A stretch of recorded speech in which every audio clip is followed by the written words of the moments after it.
Hey, welcome back to episode 188 of the Guardian Project podcast. And I'm your cacophony scamp, Andy. And I'm your mesmerizing dose of Mike Coyle. Please listen carefully. And this is the podcast about Commander. Our favorite Magic the Gathering format. And this week, we are talking about Phyrexia All Will Be One. A lot of really good, impactful cards here for Commander, and we are going to talk about those and some combos from CommanderSpellbook.com. I really do I didn't like our set review episodes until we changed them a couple sets ago. Yeah. And I was like... Condensed versions? Condensed, nice. Just picking a few cards we like, a few commanders we like, and then Mm-hmm. combos that are already probably in some of our decks. Yeah. Which is a lot better. Oh, yeah. But we do have a huge announcement. So a lot of you have already seen. If you're a patron, you've already heard. If you're in our Discord, you've already heard. But there's plenty of folks that are not in the social media online sphere. They don't live online constantly like we do. Right, So right. Good on you. Yeah. Congratulations. But we do have an announcement. Mm-hmm. I recently received a really great opportunity at work that will help move my career forward. And unfortunately, it does require some additional travel, which is going to make my schedule a lot less flexible some weeks. It may be it may be fine some weeks. It may be really off other weeks. But I'm going to be working on some new implementations at work and getting more involved in things that will require me to be on the road and traveling. So because of that, we had to make a really tough decision to end the show. Yes. So we thought about it, and I said, well, do you want to find another co-host? Do we want to move to bi-weekly? What if we move to monthly? And it was like, it's not the same. No. It wouldn't be the same. And we'd have to find a new dynamic. And it would so we said, we're in a very good place. We are happy with the show. Let's go ahead and just end on a happy note. Absolutely. So we're going to end on episode 190. Yes, so we're going to have a couple more weeks. Yeah, so that's in 2 weeks. So the last episode will be released February 8th. And we're still going to stream up until February 9th. Will be our last stream, though. So we are going to also discontinue our Twitch stream of Commander gameplay. So hopefully you get to catch the stream that we have this week and the stream that we have on February 9th. And hopefully we'll still be releasing a couple YouTube videos of those streams a couple weeks after that. But then that's it. That's it. And it's not it's not like we couldn't just come on and record an episode in a couple months. Sure. You know, I mean, my schedule may allow. Who knows? So it's not going to be potentially forever, but it's definitely going to be in a couple of weeks. Work is going to ramp up for some projects. So it's sad, it's bittersweet, but I did need to maybe shift some focus there. But we do have some good news that our Discord it's not going away. No, it's still open.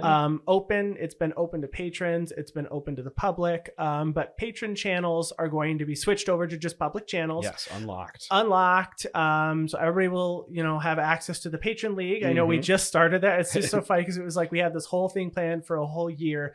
But I unfortunately got this news at like my annual review. So, and that came up very fast. I didn't expect to be doing as much travel, to be perfectly honest. Sure.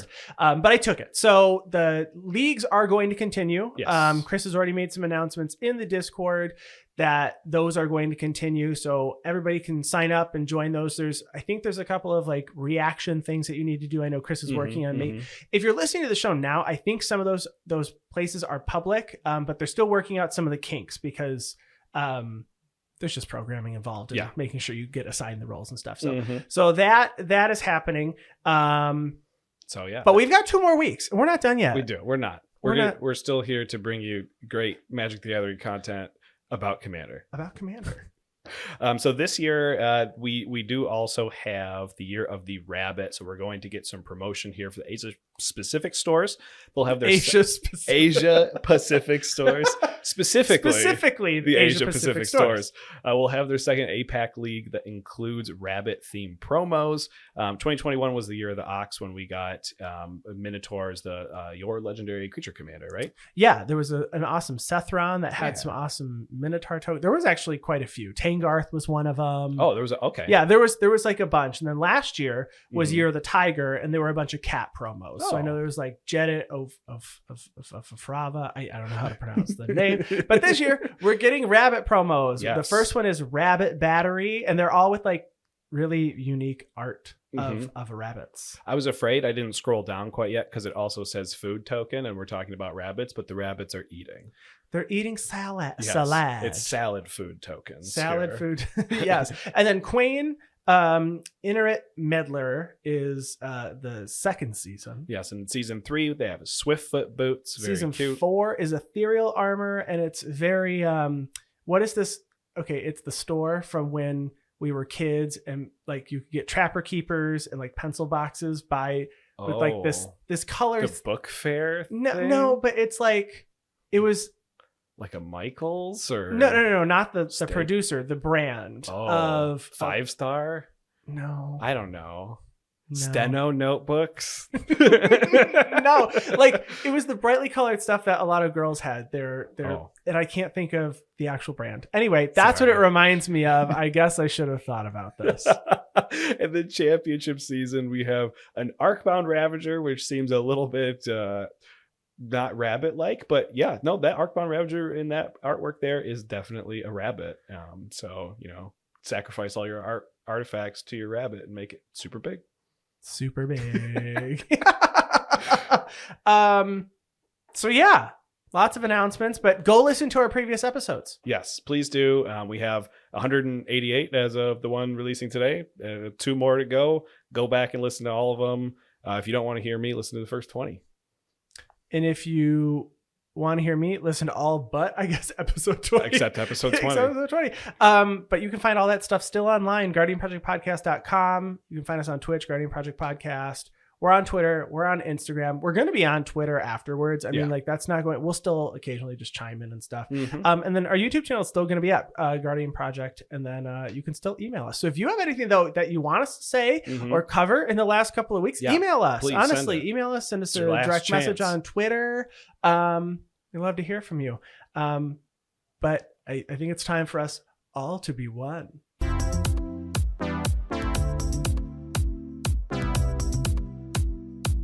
So Phyrexia All Will Be One is coming out just a couple of weeks here. And the set's been previewed, and we're going to chat about it. Yes. And there's a lot of new cards in the set that are really great. Very, very good. I was so disinterested in the Phyrexian storyline that when they did the announcement of all the sets coming out, I was one of those few people that was like, great, let's just skip to Throne and Ixalan. Sure. That makes sense. Because there were a lot of people that were like, can we just skip all of this? Yeah. I mean, it's been going on since Kaldheim, right? We had the Brothers War, and then Dominator United Brothers War, the Aftermath. It was like all artifacty stories that I was honestly very disinterested in. Sure. I'm way more interested after reading the stories, which we're not going to spoil here, but there are a few videos you can go watch some summaries if you're not into reading written media.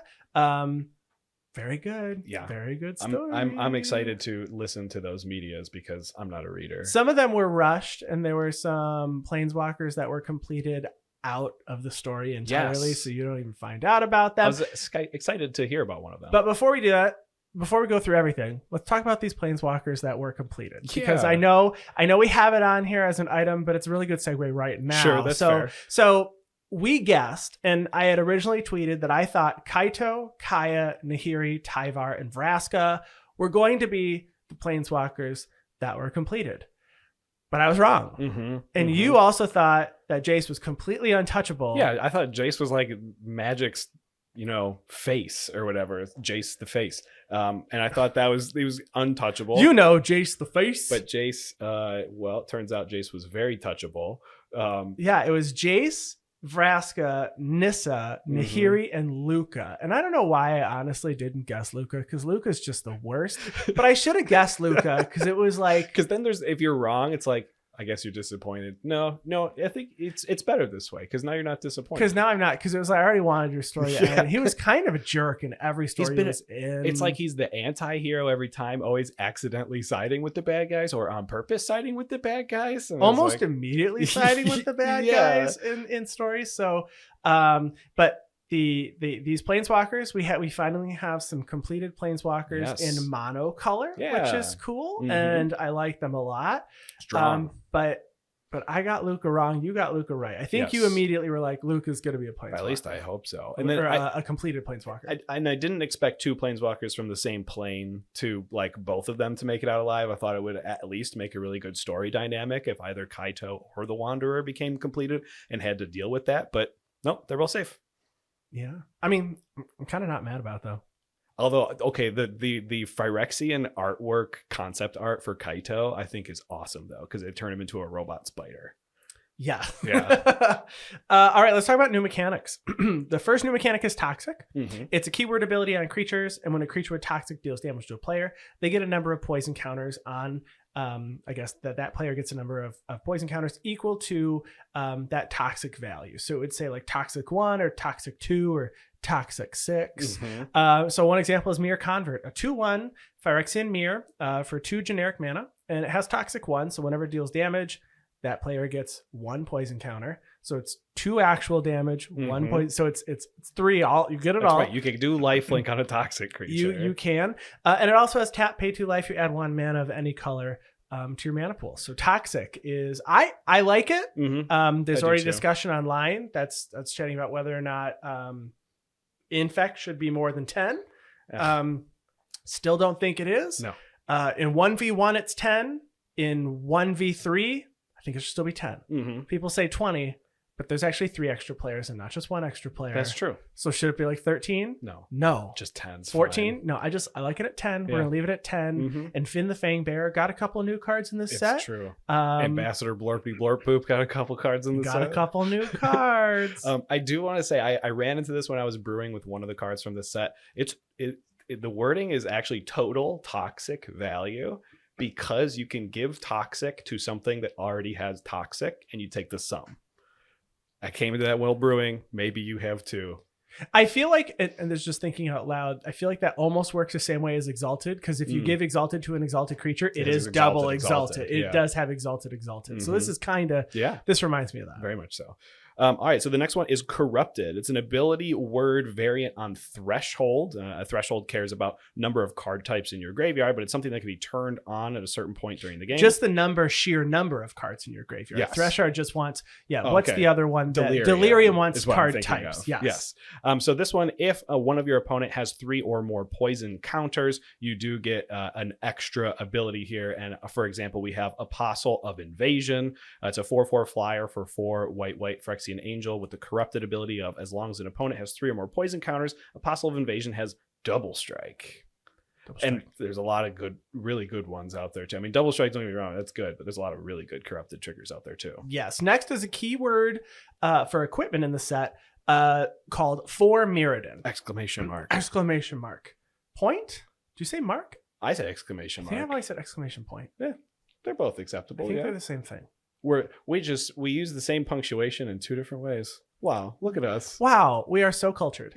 It also has so for Mirrodin, and it says when those equipment enter the battlefield, you make a 2/2 rebel and attach that equipment to it. So it's almost like the germ tokens, but instead of making a 0/0 germ and then putting the equipment on that, you're making a 2/2 red rebel, and it gets. So it's almost like that snap-on equipment we talked about. Absolutely. But you're creating a creature. And I like this more. Yeah. It's snap-on with a body. Yes. Yeah. And a lot of them, I'll say, have pretty high mana cost on the equip. Yeah. But hey, when it comes snap equipped, who cares? Who cares? Oil counters is the last brand new mechanic in this set. It's a type of counter that can go on any type of permanent that can do a lot of different things by adding counter. You add counters when things happen and remove counters when you activate abilities or at your upkeep. There's it'll be like remove an oil counter, you get to do this. Remove 2 oil counters, draw a card. It reminds me of those, old counters like hour counters or training counters, plague counters, things like that.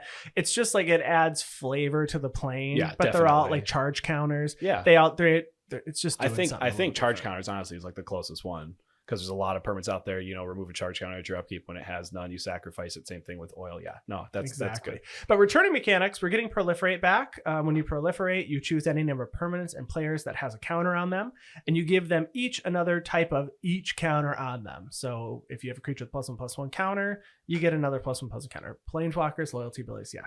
You can't, if you do target a permanent, you can't choose to only proliferate one of the types of counters on it, though. You got to do them all. Another returning mechanic is a battle cry. It is a mechanic that says when the creature that has battle cry attacks, each other attacking creature gets +1/+0 until end of turn. I don't think it's on a ton. It's just like a callback. So I think I might only be on like one card, actually. I think that's the Riva Evor Bane of Bladehold. Yeah, it's not back it's like it's not a main mechanic. No, but I mean it would work. I mean there's a token sub strategy here that it definitely belongs. Yeah. Phyrexia mana is back on activated abilities and on the completed planeswalkers. So you can either pay 2 life or you can pay 1 of whatever Phyrexian colored mana that is to cast or activate abilities, to cast spells or activate abilities. We have Affinity back that allows your spells to cost less, equal to the number of artifacts you control. And then finally, Flashback is coming back, but it's like alongside the Corrupted mechanic. It's not actually Flashback, but the card Viral Spawning has Corrupted as long as an opponent has 3 or more poison counters. And Viral Spawning's in your graveyard, it has Flashback of 200 green. So it's like, it counts. It definitely counts because it has Flashback, but it's not like printed on the card. And in the set, just a few other things. There is a new land type of sphere introduced, like on the card, the Seed Core. So it's a land sphere, taps for colorless specifically, or 1 mana of any color only to cast Phyrexian creature spells. And then it has Corrupted. So if an opponent has 3 or more poison counters, you can tap it and target 1/1 creature gets +2/+1 till end of turn. Spheres. There's a sphere for every monocolor as well that come in tapped, and you can tap them and sacrifice to draw a card. So I think there's at least 7 sphere lands that they printed. I assume it's 9 because of that one card out there that cares about controlling 9 lands. I wish we had gotten a Phyrexian gate. Well, that would be pretty cool. Keep the gates coming. Gate to Phyrexia? Wait, isn't that a card? No. So there's going to be a new card type that was just kind of spoiled to us called Battle, which is referenced on Atraxa Grand Unifier as a teaser for an upcoming set. So it asks you to look at the top 10 cards of your library and put any number of cards of different types, and it specifically lists Battle as one of the card types. It reminds me of Niv Mizzet Reborn, but only in 4 colors. Yeah, so like true. Not as cool, and it's not from Ravnica, so again, still not as cool. Hey, this Atraxa might be on Ravnica now. Yeah. What do you think Battle is? I wonder if it's just some people are saying it could be a rebranding of a different card type. It could be. I think it's going to be World Enchantments. Oh. Yeah. So your Concordant Crossroads is going to be a battle card or something like that. Oh, okay. Yeah. Interesting. Wow. We do have a new creature type this set, a Might, like Skrelv, Deflector Might, which is a 1/1 Phyrexian Might for 1 white mana. It has Toxic 1 and it cannot block. And then it has Phyrexian White. You can tap it and choose a color. Another creature you control gains Toxic 1 and Hexproof from that color until end of turn. It can't be blocked by creatures of that color this turn, which is another 1 mana commander. And we have ranked 1 mana commanders. It's true. And I feel like looking at this one, I would probably put it a little higher on the list because it's very interesting and feels like this is built to scream, play me, commander players. Yeah. Play me. I want you to play with Toxic in your. You don't have to have Toxic in on any card. You do not. It gives Toxic, and I love commanders that give the sets mechanic to other things. So for sure, you're playing this in like your Neombi deck and stuff. I should. So I talked about it. I want to change that to a deck where I just shuffle 75 legendaries together, and Skrelv would absolutely be in it. And it will be this basic set artwork, not the alt artwork. Sure. I like this one because he's so cute. Yeah. He's just biting on someone's little fingies. Someone asks you if you have Skrelv in your pile for Neombi, you have to respond with, I might. Sorry, had to do it.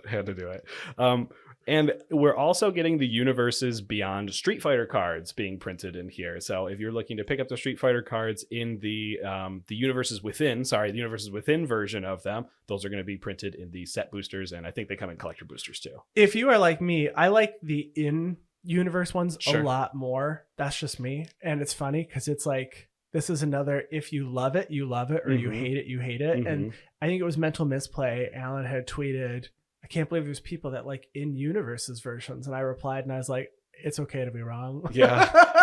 I mean, I'll say I like the in-universe version of the Stranger Things cards more than the in-universe versions of Street Fighter. But that's only because like Zangief is really cool to me. And I don't know, Zangief, the Russian wrestler. Yeah, I didn't pick up the Street Fighter set, but if I open set boosters, I will actually get copies of them here. So let's talk about a few of our favorite cards. I usually like to try to pick cards that aren't just mythics, like because there's usually a lot. But this set, there were so many cards, and we had to limit it. And usually we limit it because Mike can't choose. Yeah, because I break the rules. Mike breaks the rules. Cards, yeah. But here, I honestly had like at one point I had like a list of 9, and I was like, no, it has to go. It has to go down. I was writing things on the set booster exclusive cards accidentally, and we had a lot. We had a lot that we had to parse down. So the card that I think I'm honestly most excited about to put into a deck that I don't play that often, which I think is why it's so funny that this is my favorite card from the set, is Vraska, Betrayal's Sting. So this is a legendary planeswalker, but Vraska has been completed, and she costs 4 and a black and Phyrexia in black. So 6 mana or 5 mana and 2 life, which I might probably do that one. Probably. It has completed. So if you cast it and you spend mana, it enters with 2 loyalty counters less, but she would enter with 6. But if you spend 2 life and you pay less, she'll enter with 4. And 3 abilities. You draw a card and lose a life for 0, but you also proliferate. So it's like a +1, and I really like that design. Oh, yeah. -2, target creature becomes a treasure artifact with tap and sacrifice this artifact. You get 1 mana of any color. So that's cool. And this is forever. It's not till end of turn. Just becomes a treasure. I thought on Oko this is a plus that turns it into an elk. Why is this minus on this card? I don't understand.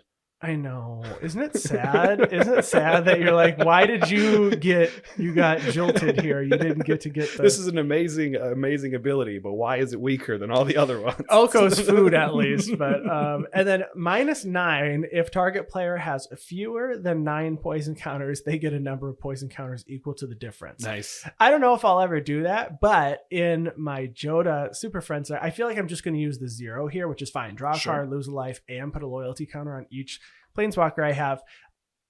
If I play Vraska and then a Deep Glow Skate, I actually would mine it. And a Chain Veil. That way you can just proliferate immediately afterward and win the game. Against one person.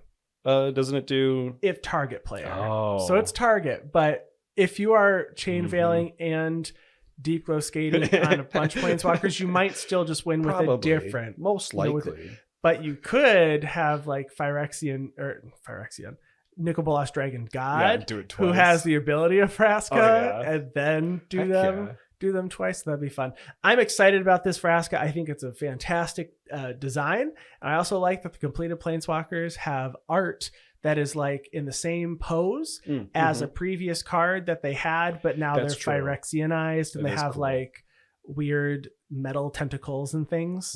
Yeah, I remember I saw online, I saw the picture of Luca, and people mentioned that, and I'm like, Luca literally looks the same in every picture. It's him, animal, it's right to his right. Him and a big old beast. Yeah, is it a wolf? Is it a beast? Who knows?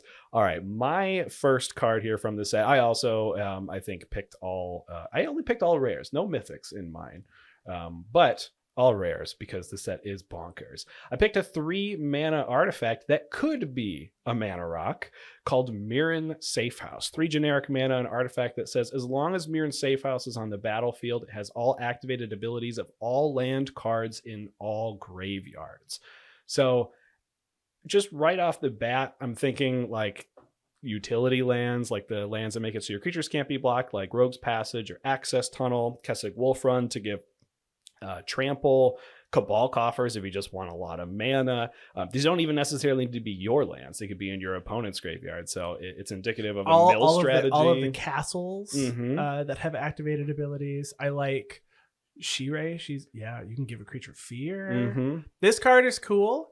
I like it honestly for the fetch land, because you can use it as a pseudo fetch land for like a landfall deck in black white. My black white landfall deck, I don't have a whole lot of fetch lands, so Mirren Safe House is another fetch land for me. This is fetch land at home. But if you do play like a fetch land package in your Osgir the Reconstructor deck or something, this would be a great way to send it to your graveyard. Then you can get 2 copies of it with Osgir and then send both of them to your graveyard and ramp 3 lands with it with a 3-mana artifact spell. That's really smart. Yeah. I like it a lot.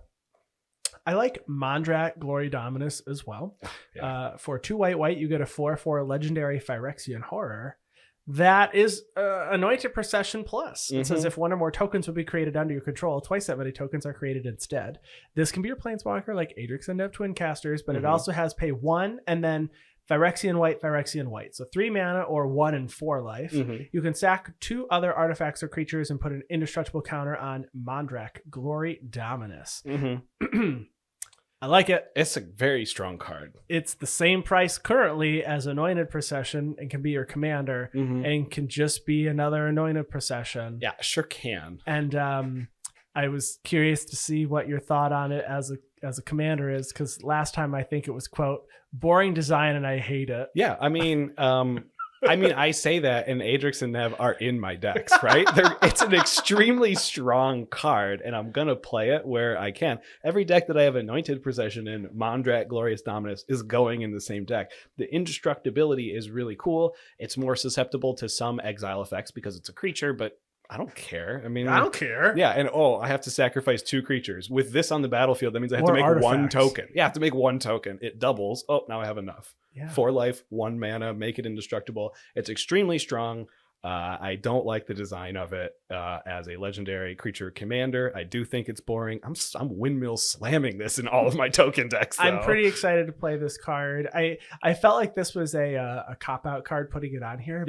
But honestly, I didn't mean that negatively. No, I know, but I feel like this is it's just, if you didn't get your Anointed Processions and you want it as your commander now, this is a better option if you're looking to actually have it in the command zone. Yeah, I hope there's enough different kinds of printings out there where one of them will make this card sneak below the $20 mark. Would be my dream come true, but I doubt it, because as of right now, there's 4 versions of this card. I mean, the pack version is $40, but the set's not out yet.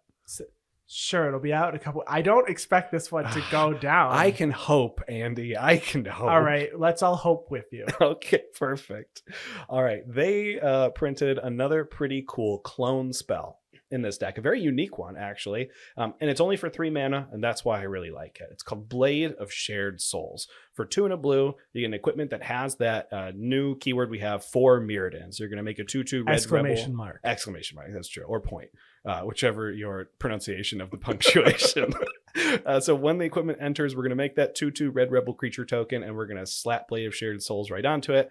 Whenever Blade of Shared Souls becomes attached to a creature, for as long as Blade of Shared Souls remains attached to it, you may have that creature become a copy of another target creature you control, and has equipped for 2. So like I said, this is a 3 mana clone spell is how I see it. A majority of clone spells out there are 4 mana spells. So being able to clone one of your own creatures for only 3, and actually having the upside of turning one of your creatures that maybe is a subpar creature clone at this point, and you equip it to it and turn it into something better. I know in my Ikra Shadiki and Sakashima of 1,000 Faces deck, I don't have a good way of turning Ikra Shadiki into anything else, and I never thought I ever had to, but man, having another old Gnawbone might be pretty cool. So I'm going to slap it in that deck. And I understand Legend Rule Sakashima of 1,000 Faces is there to get rid of that Legend Rule thing. But yeah, 3 mana clone spell. I like that this sword in here reminds me of the sword that Cloud uses for Final Fantasy. The giant sword. That thick sword. My next card, though, I didn't have a mythic or a rare here. I grabbed an uncommon Cankerbloom. Yeah. So this is a 3/2 Phyrexian fungus for 1 and a green, and it has pay 1. You can sack it and you choose 1. You can destroy target artifact. You can destroy target artifact or enchantment, or you can proliferate. So this This added Proliferate to Caustic Caterpillar, which instead of costing 2 and sacking for 1, it costs 1 and you sack it for 2. And that only gave you the option to destroy target artifact or enchantment. So if you are running a Proliferate sub-theme and you already had Caustic Caterpillar, or honestly, if you're running Caustic Caterpillar in any deck, because it's just very good, these remind me of Fuse spells. All I want is more spells on a single card, and I love choices.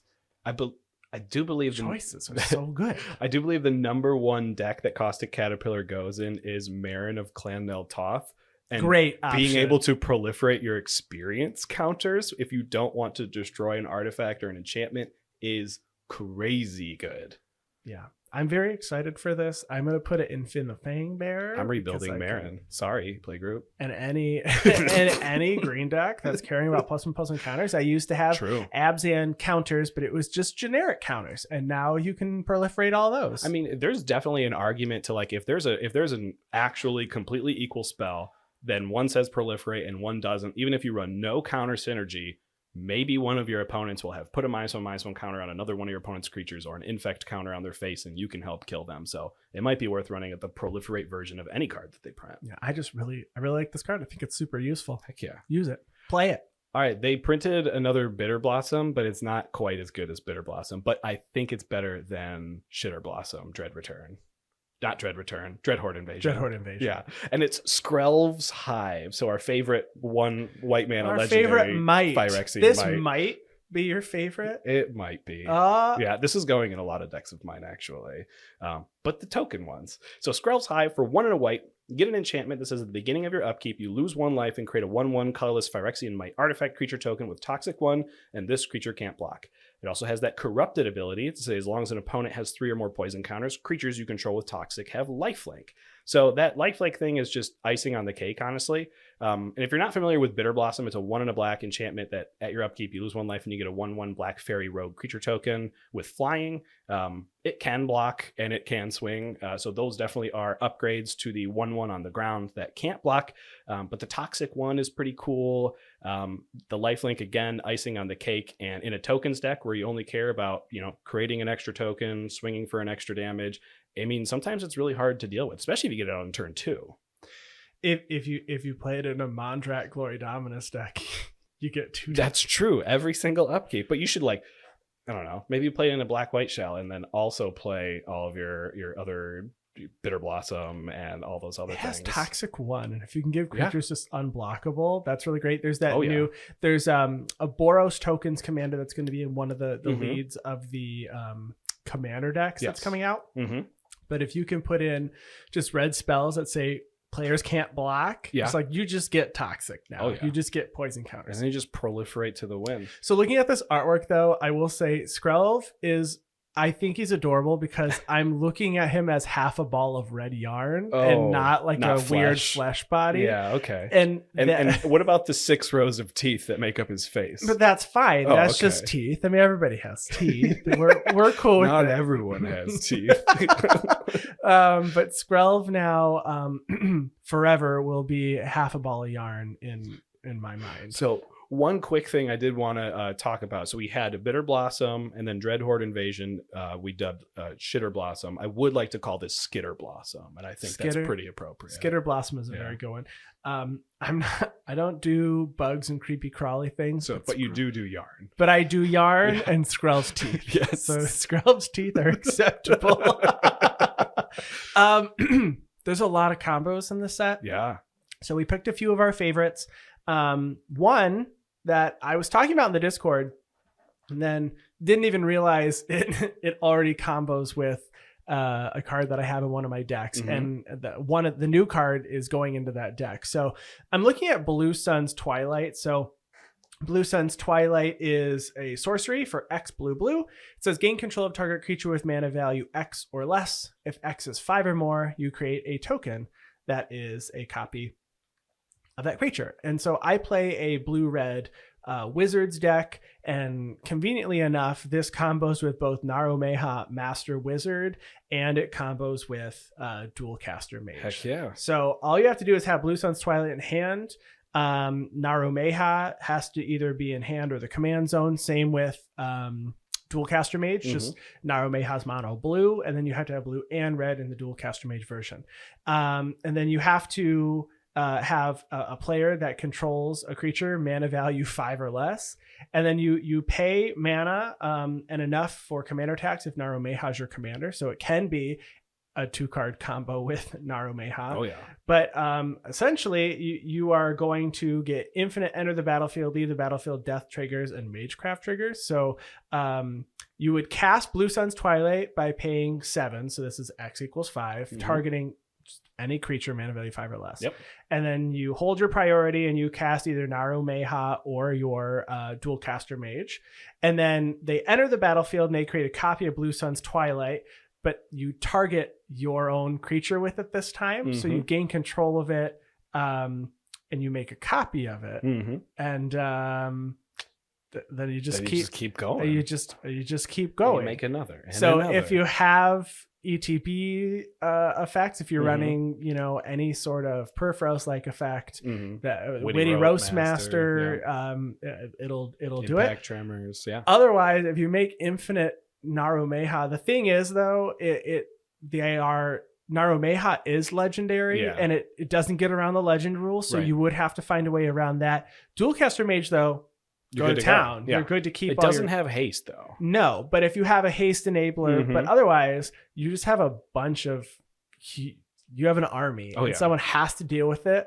Like with a Rakdos Charm, which is pretty easy. Just run Rakdos Charm, folks, and you easily beat this combo. But I was already talking about adding Blue Sun's Twilight, which is why I didn't put it on the list of cards, because I want to talk about it here. To that Is It Wizard deck, and I'm pretty sure I'm running Narumeha and Dual Caster Mage, but if not Dual Caster, I know Narumeha's in there because sometimes those wizards are just little tutus. Yeah. And after they've like done their thing, they just kind of sit there. But if you can give wizards, the legend rule doesn't matter, and then make a bunch of Narumehas, that's a lord. Wizards get +1/+1. I'm gonna make it happen. Well, and on top of that, I imagine you can, if you need to, double your fireball, kill 2 people with that too. Oops, fireball for 50. Now it's 100. Oops, you're dead. All right, so I have a game-winning combo here using a brand new card called Venerated Rot Priest. For 1 green, you get a Phyrexian Druid 1/2 with Toxic 1. It says whenever a creature you control becomes the target of a spell, target opponent gets a poison counter. Can you guess where this is going? We're going to target Venerated Rot Priest 30 times with a spell and kill 3 of our opponents. Or 40 times if we have 4 opponents. This actually isn't limited. Using cards like, using the specific cards, Jin Illuminatus. For 5 hybrid red-blue, you get a 3/5 Jin with flying. It says each instant and sorcery spell you cast has replicate. The replicate cost is equal to its mana cost. Didn't think we'd see a replicate combo here. And replicate says when you cast it, copy it for each time you paid its replicate cost, and you may choose new targets for the copy. So you can pay the spell's cost any number of times and copy it that many times. So we're going to choose a 0-cost spell called Slaughter Pact. It's an instant, cost 0. It is technically black. It says destroy target non-black creature. At the beginning of your next upkeep, pay 2 in a black. If you don't, you lose the game. But lucky for us, we're not going to have a next upkeep. We're going to kill everyone right away. So in order to start the combo, you need to have your 2 creatures on the battlefield and have Slaughter Pact in hand, and that's it. You need 0 mana to start this combo. What you're going to do is you are going to cast Slaughter Pact targeting either of your creatures, or if you have other creatures that are maybe more well protected, you can target those creatures instead, because as long as it's a creature you control that becomes a target of a spell, one of your opponents is going to get a poison counter. You're going to replicate your Slaughter Pact targeting your creature the number of times equal to the number of opponents you have times 10. So you have 6 opponents, you're going to do it 60 times. 3 opponents, 30 times. That's right. You could also do it just like a billion times, and then the game will end before all of your triggers happen due to state-based effects. But what that's going to do is every time you target one of your creatures, a trigger is going to go on the stack that's going to allow you to put a poison counter on one of your opponents. And then you do that 10 to each opponent, and they all lose. And you win. Yeah. This is cool. Yeah. It does require a lot of colors. It's 4-color combo. So it's a 4-color combo. So you can, if you're running Yidris, maybe you want it there, or a Vile Smasher and Thrasios, or Krom and Ikra Shadiki. Yeah, I mean, Jin Illuminatus being a 7-mana creature kind of sucks, but if you could cheat it out somehow, go for it. I mean, it kind of works in decks where you want to cast extra spells, so maybe Idris is that deck. True. I'm not sure, but we have a nice little 2-card combo next. This is very cool. Yeah, so this is with Kaya, Intangible Slayer, and Felidar Guardian. So Kaya is our new Planeswalker. 7-mana Planeswalker, 3 white, black. It's a lot Planeswalker of mana. has hexproof though, so that's kind of cool. +2, each opponent loses 3 life, you gain 3 life. 0, you draw 2 cards, and then each opponent may scry 1.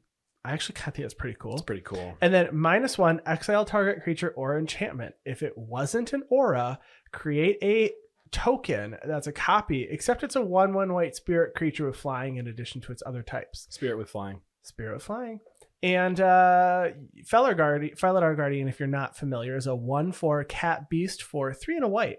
And it says when it enters the battlefield, you may exile another target permanent you control, then return it to the battlefield. So essentially, you just have to have 4 loyalty counters on it because you're going to activate Kaya's -3. So you are going to exile the Felidar Guardian and create a copy, but it's just a 1/1 spirit with flying. And then the Felidar token enters the battlefield, which is going to exile Kaya. It's going to reset Kaya, essentially. And you're just going to keep going. And you're making infinite enter the battlefield and leave the battlefield trigger. So it doesn't work alone, but you need something that cares when a creature leaves. Yeah. They're not dying because you're exiling them. So like a Bastion of Remembrance does not really work here. Sure. Blood Artist doesn't work. Zulaport Cutthroat doesn't work. But there's definitely options. I'm just looking for things in 2 colors. And the year of 2-color and 1-color decks for me. And I don't have an Orzhov deck that I like. Oh, so maybe I find this a home in a new Orzhov deck. Okay, so like with Chain Veil, actually this wins. You activate it, all your Planeswalkers can activate twice per turn. You do the 3 damage, then you do the blink. You do the 3 damage, then you do the blink. 3-card combo. Somebody go submit that to Commander Spellbook in their Discord. Get the contributor badge. Go for it. So we just figured it out. Well, you also have to have 4 mana for the. You have to have a little bit of mana too. You have to have a little bit of mana because the Chain Veil has to be out, and you have to have 4 mana available. Then, in addition to this, you just cast Kaya for 7. I hope you have 4 mana to spare at that point. It's a very high cost Planeswalker. Yeah, but maybe you played Soul Ring and Signet and Rock on your first 2 turns, and now you're going to Kaya so fast. Primeval's Glorious Rise cheated out of your graveyard. Oh yeah, I'm looking forward to seeing it. That's for sure.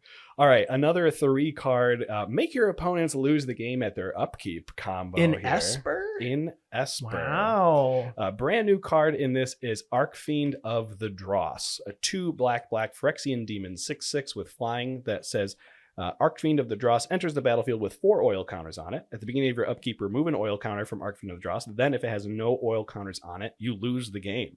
Whenever a creature an opponent controls dies, its controller loses 2 life. We don't care about that last piece of text. We're going to take that negative of losing the game, and we're going to give it to our opponents. That's a good idea. Yeah. Because that's bad. That's a bad plan for you. Just lose the game. That's right.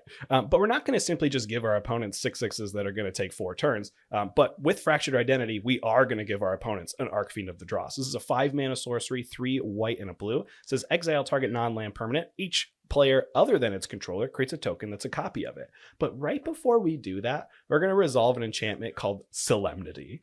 For 2 and a white, it says players can't get counters, and counters can't be put on artifacts, creatures, enchantments, or lands. So you just need to talk about Amonkhet. Fine. I see why this combo got put onto here. It's awesome. I mean, I've been trying to shove Solemnity in so many of my commander decks that aren't Phyrexian Unlife Zur just to see if I can make it work. I've been putting it in Undying decks, but man, this if I have a few Esper decks, I can just shove this in and see what happens. But so what you're going to do, you can choose to have Solemnity out before Archfiend comes out, as long as you have enough mana to do it all on your turn. But you can cast Solemnity, cast Archfiend of the Dross. It'll come in with 0 counters, and then Fracture Identity it to give it to all your opponents. But the important part is that before you Fracture Identity the Archfiend, you have the Solemnity out on the battlefield. If you have an opponent that can sacrifice a creature at instant speed, they will be able to get around it. But, killing 2 people is probably better than killing 0. So do it up. Do it up. So there's one more that I did want to talk about, Phyrexian Vindicator. It's a card that the combo was kind of discussed a lot on Twitter recently, but Phyrexian Vindicator is a 5/5 flying Phyrexian horror that says if damage would be dealt to it, prevent it, and then that damage that's prevented is dealt to any other target. So it's a 5/5 flyer for white. A lot of white. But if you add the enchantment, it's an aura, Guilty Conscience to it, you just win. So it says whenever enchanted creature deals damage, Guilty Conscience deals that much damage to the enchanted creature. So you prevent the damage and you deal it. And when you deal the damage, that damage is dealt to the creature, which is prevented and then dealt. So all you have to do is have Phyrexian Vindicator with Guilty Conscience on it. Okay. And then have damage dealt to Phyrexian Vindicator in any way. Nice. Swinging, blocking, lightning bolting, electrickery. Nice. Just 1 damage. Does this work the same way as like Brash Taunter and all that kind of stuff too? That when it takes damage, it deals damage to any target? Maybe it's worded slightly differently, but it's also in red, so it's not in mono white, which would be nice. Would be nice. We also have some redundancies for some combos. We have Elish Norn, Mother of Machines, that are doubling enter the battlefield triggers. So any combo that you currently have with cards like Panharmonicon that are already doubling your enter the battlefield triggers, you now have another thing as long as you're in white. Yes, and Mondrak Glory Dominus, which we've talked about for a bit here, is redundancy for Anointed Procession. So as long as you stay in that same color combo and you've got something going on with Anointed Procession, you can just replace it with Mondrak. But the price, I think, is going to be about similar. So I don't think it's going to be a more affordable option here.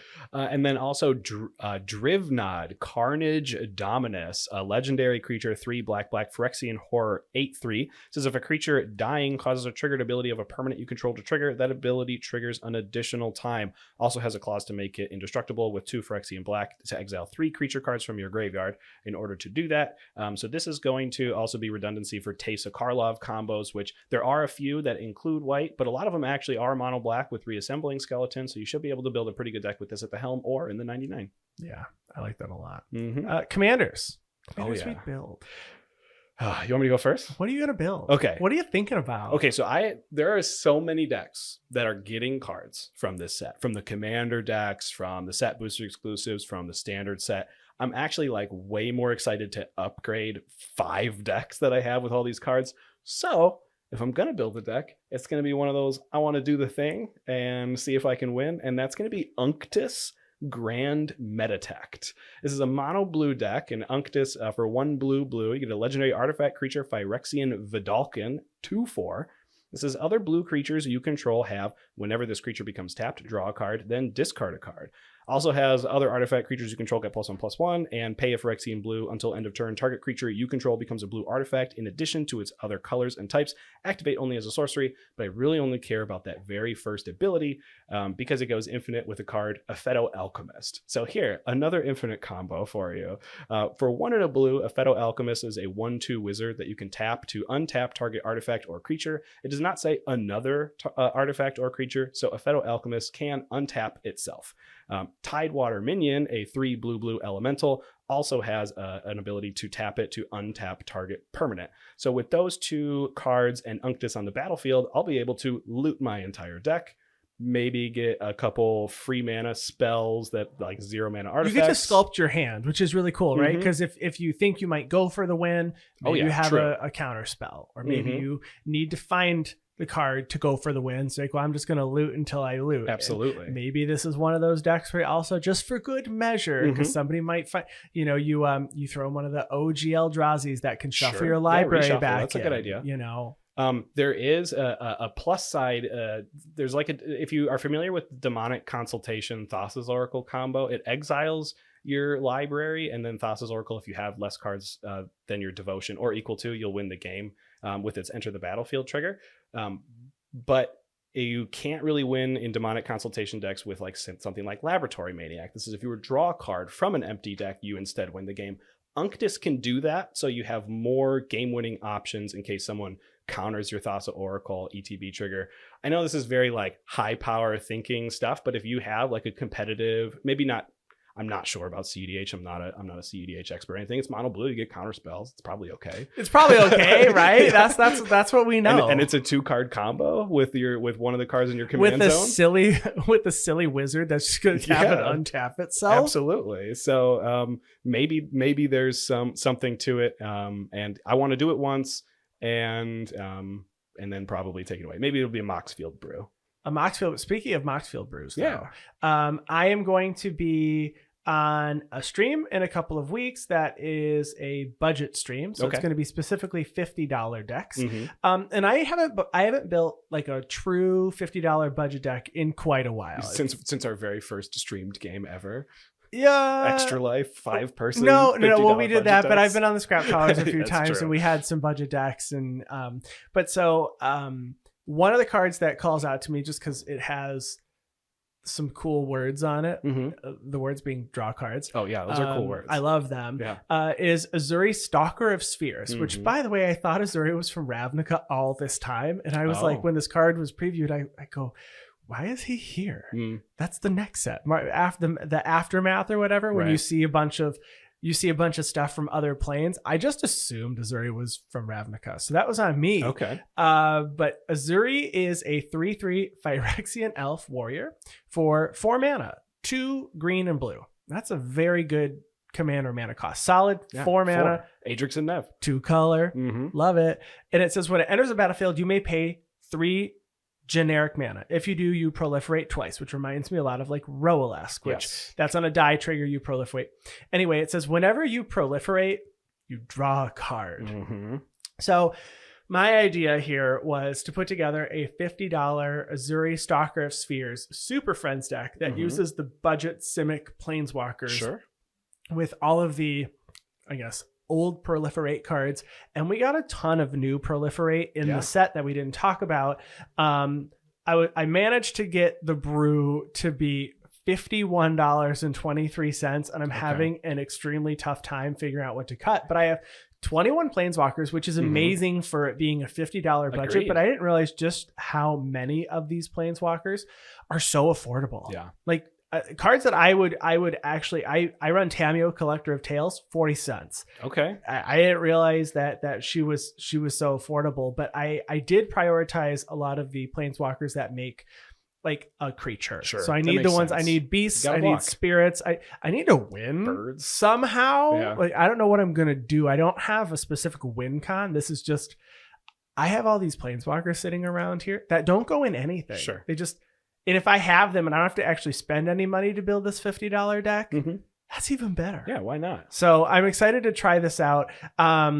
I was able to add cards like Deep Glow Skate. So I mean, like, you can actually do things in $50. But aside from Azuri Stalker of Spheres, the only other commander that really worked with Simic Planeswalkers was Roalesque, unless you built like a 5-color deck and you just played Simic though, because you wanted something else as your commander. Very true. But I like this as a potential devoted proliferate deck. And then just all the creatures that have like when a land enters you proliferate, or when it enters proliferate, sack a creature proliferate.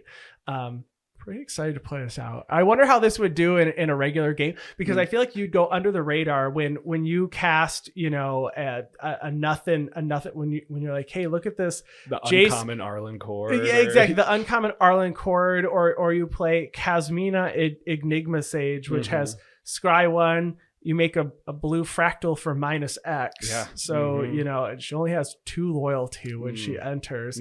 And then -8, search for an instant or sorcery that shares a color with this planeswalker. You know, like when you cast these, I feel like people are going to go, oh, I have not seen anybody use this card before. Let's let it live for a turn. And then you ultimate and you're like, aha, gotcha. Yeah, Kasmina at 2, Deep Glow Skate to 4. Yeah, just proliferate a couple times first. I guess Kasmina at 2, up 2 to Scry 1, then Deep Glow Skate to 8. But anyway, I think it's going to be a lot of fun. Definitely. I'm pretty excited. This set, like I said earlier, has a lot more going on in it than I was hoping for. Story-wise, super impressed.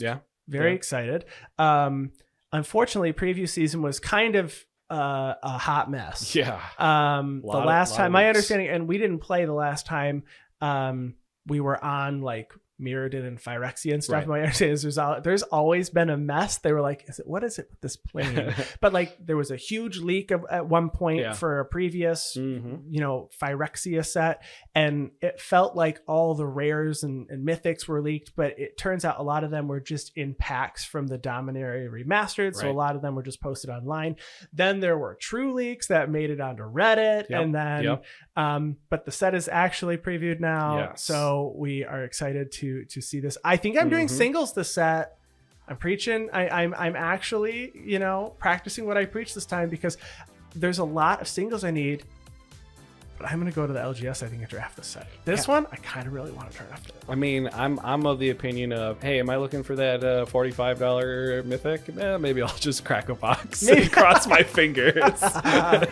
Well, we're excited for the set. And that's going to be it for this week. Yeah. So if you would like to chat with us more, I'm on Twitter at Andy Flory. And I'm on Twitter at WormCoilEngine. And this isn't the last. We're still going to be here next week. So come on back. 2 more weeks. And we're here next week, too. I'll remind you next week. Don't worry about it. Bye-bye. Bye-bye.